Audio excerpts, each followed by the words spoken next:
बड़ा कोई अच्छे व्यू पे आप बैठे हुए, पीछे बैकग्राउंड में क्या जबरदस्त व्यू आ रहा है शायद आपका, बट या इस्लामाबाद शिफ्ट होने का कोई तो फायदा हो ना। बट जहाँ मैं बात कर रही हूँ कि जिस तरह पाकिस्तान के बारे में तो अभी हम बात करेंगे ऑब्वियसली, बिकॉज वंस हम पाकिस्तान टीम के बारे में बात शुरू करेंगे तो और कहीं इधर उधर बात नहीं करेंगे, but Sri Lanka and Zimbabwe, the kind of competition that Zimbabwe is giving right now, Shahid, मतलब सिकंदर रजा के under Zimbabwe looks so strong, unbeaten Zimbabwe is going to Super 8s. सवेरा, सिकंदर रजा को ना मैं काफी अरसे से फॉलो कर रहा हूँ, काफी अरसे का मतलब ये है कि लाहौर कलंदर से शुरू हुआ और मैंने कभी सोचा नहीं था कि वो इतना इंप्रूव कर जाएगा। वो लड़का एज अ प्लेयर की बात कर रहा हूँ फिलहाल, कि एज अ प्लेयर किसी भी लीग के अंदर अपनी जगह बना लेना और जिस तरीके से अपने गेम को इस लड़के ने चेंज किया लास्ट 2-3 साल से, जो मैं इसकी परफॉर्मेंसेस देख रहा हूँ एज अच्छा टीम मैन, तो उसके बारे में मशहूर है। वो लाहौर कलंदर के लड़कों ने या शाहीन ने या दूसरों ने बताया कि बड़ा ही टीम मैन है। नजर आता है कि कहीं कोई प्रॉब्लम होती है फौरन कप्तान के पास जाता है, मशवरे देता है, तो टीम मैन तो नजर आता था, साथ में परफॉर्मर। और जिस तरीके से देखो सवेरे अच्छा है, तब जाके जिम्बाब्वे की टीम की परफॉर्मेंसेस आप देखें, कोई तवक्को थी नहीं जिम्बाब्वे की टीम से। आज वो उसकी कप्तानी, उसका individual performances and as a captain, उस लड़के ने ग्रूम अगर किसी को कहते हैं या इंप्रूवमेंट अगर किसी चीज का नाम है ना, तो वो सिकंदर रजा है। मजा आया उस लड़के को देख के कि जिम्बाब्वे जैसी टीम को सुपर 8 में लेके चले जाना और अच्छी टीमों को हरा के अच्छी परफॉर्मेंसेस, अपनी एग्जाम्पल खुद सेट करना और दूसरों से परफॉर्म करवाना। बिल्कुल, ये तौसीफ साहब बहुत ज़रूरत है जब हम बार बार कहते हैं a captain leading from the front, और जिस तरह जो एटीट्यूड सिकंदर रजा का है, सिकंदर रजा के 2-3 स्टेटमेंट्स भी जो है वो बड़े आजकल वायरल हुए हैं कि चाहे कोई भी लीग हो, अगर तो नेशनल ड्यूटी है तो मैं सब छोड़ के एक आवाज़ पे जो है मैं जाके अपनी टीम को रिप्रेजेंट करूंगा, बिकॉज अपने मुल्क की जर्सी पहनने की जो अहमियत है वो अलग की है। The kind of character that Sikandar Raza has turned around to be, और जिस तरह जिम्बाब्वे ने ऑस्ट्रेलिया को हराया, जिम्बाब्वे ने कल श्रीलंका को, the strongest team of their group right now. Tauseef साहब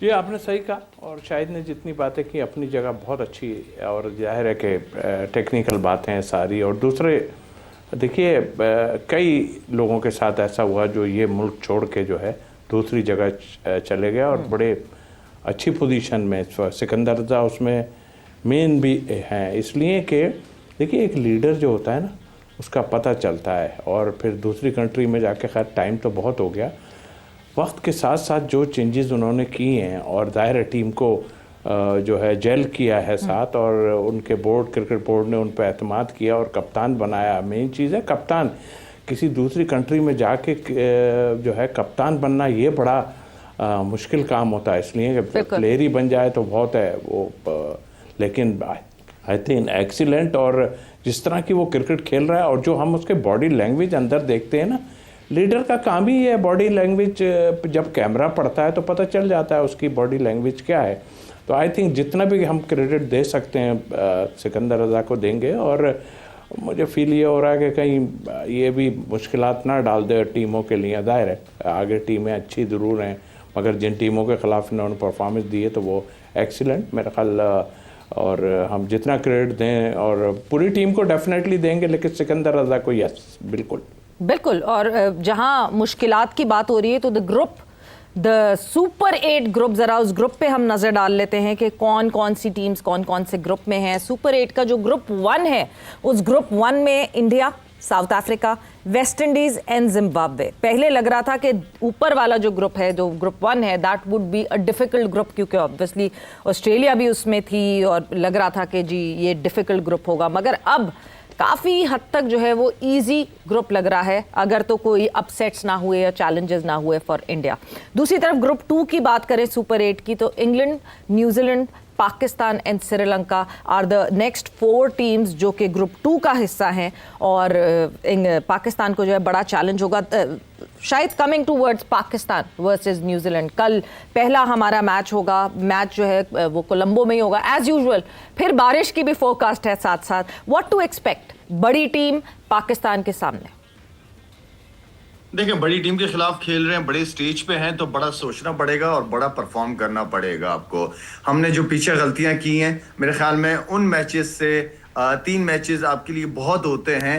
दोबारा शुरू करने से, दोबारा वर्ल्ड कप के अंदर एंट्री मारने से, दोबारा अपना कॉम्बिनेशन बनाने से, तो आई थिंक अब हम जिस तरह मैं कहता हूं कि आगे गलती की गुंजाइश नश्ता, मतलब यह है कि अब बिल्कुल भी जो है ना वो सिचुएशन डिफरेंट है, टीम्स डिफरेंट है, pressure compare to the first group आपके ऊपर इस ग्रुप में थोड़ा सा ज्यादा होगा क्योंकि टीमें अच्छी हैं, आपने आगे क्वालिफाई करना है। तो बड़ी टीमों के खिलाफ तो सवेरा गलतियां तो बिल्कुल भी नहीं की जा सकती, और जो एक्सपेक्टेशन हमारी प्लेयर्स से है, खास तौर पे मैं हमेशा सीनियर्स को रखता हूं सामने, क्योंकि सीनियर्स रिस्पांसिबिलिटी लेता है तो वो जूनियर के लिए भी एग्जांपल सेट हो जाती है, और कप्तान की अपनी परफॉर्मेंस, कप्तान के अपने डिसीजंस बड़े मैचेस के अंदर वो बहुत इंपॉर्टेंट होंगे सवेरा।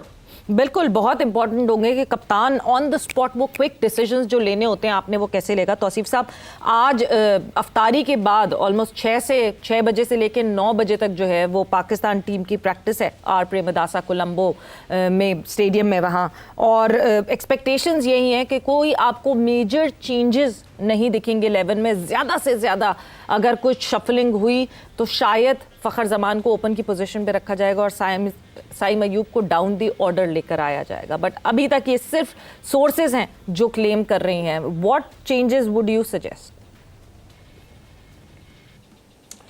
आपने ठीक कहा, अब जब ले लेंगे ना फिर बात करेंगे, क्योंकि हम तो बोलते जा रहे हैं और कहते जा रहे हैं मगर लेते नहीं है ना बातचीत, डिसीजन, और फिर वो अपना अपना हिसाब किताब कुछ सेट कर रहे होते हैं। देखिए कॉम्बिनेशन की जो इन्होंने बात की ना, कॉम्बिनेशन तो हमारा अब तक नहीं बन पाया, इसलिए कि क्रिकेट बोर्ड ने इतने सारे 2020 अरेंज किए और काफ़ी कुछ हमें प्रैक्टिस मिल गई जो कि नहीं थी, फिर उसके बाद हमने की। लेकिन आप इतने टाइम में भी अपना कॉम्बिनेशन नहीं बना सके, और अभी तक हमें यही फील हो रहा है कि कौन खेलेगा और कौन नहीं खेलेगा।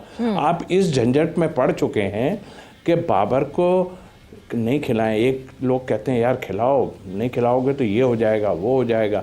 अरे भाई उसको सही यूज़ कर लो, खिलाना है तो। वैसे तो आपके जो सिलेक्शन कमेटी के चेयरमैन साहब हैं उन्होंने टीम ही ऐसी अनाउंस की है कि जिसमें कोई बहुत बड़ी चेंजेस हैं हमें नजर नहीं आ रही हैं। सिलेक्शन कमेटी का तो कोई चेयरमैन है ही नहीं। मैं कहता हूं कि यही तो सबसे बड़ा अलमिया है।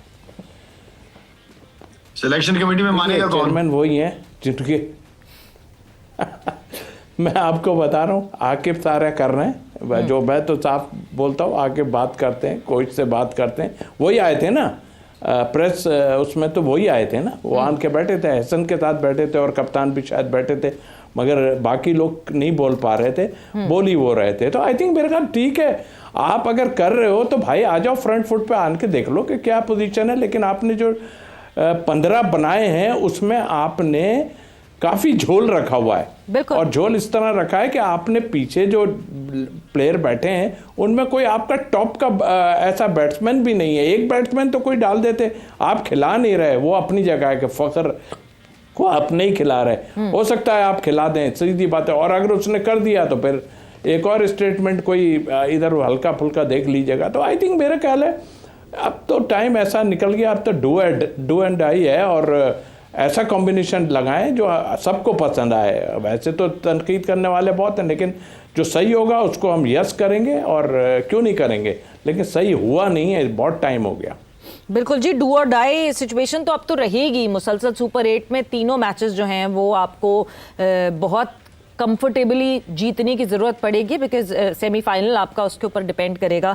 और जो 2 हमारे दूसरे और मैचेस हैं उसमें भी बारिश की फोरकास्ट है, तो हमें ये भी देखना पड़ेगा कि कहाँ बारिश आती कहाँ नहीं। बट शायद जिस तरह जो कॉम्बिनेशन की बात की है, आकिब जावेद की टीम बनाने की बात की है, क्या टीम सिर्फ 11 सोच के बना दी जाती है और बाकियों को कहते हैं अच्छा जी खाना पूरी करके भर दिया जाए, या फिर कॉम्बिनेशन सोचे जाते होंगे कि अच्छा इस टीम के खिलाफ ये हमें कॉम्बिनेशन उतारना है या इस टीम के खिलाफ ये 11 उतारनी है? देखिए, अगर आप सिर्फ आकिब जावेद पे डालेंगे कि आकिब जावेद का डिसीजन है, तो आकिब जावेद के साथ जितना मैं खेला हूं या जितना मुझे उसकी नेचर का पता है, वो उसके अंदर ईगो नहीं देखी मैंने कि मैं ये कर रहा हूं, मैं ये कर रहा हूं, मैं नहीं, वो लेके चलता है लोगों को। वो अगर कोच होगा या कप्तान होगा, उनकी राय को अहमियत और इज्जत देता है, क्योंकि ठीक है, जो आपके पाकिस्तान के अंदर ना सवेरा जी। जो बेस्ट क्रिकेटर्स थे ना, वो आपने पिक कर ली है, ठीक है। और साथ में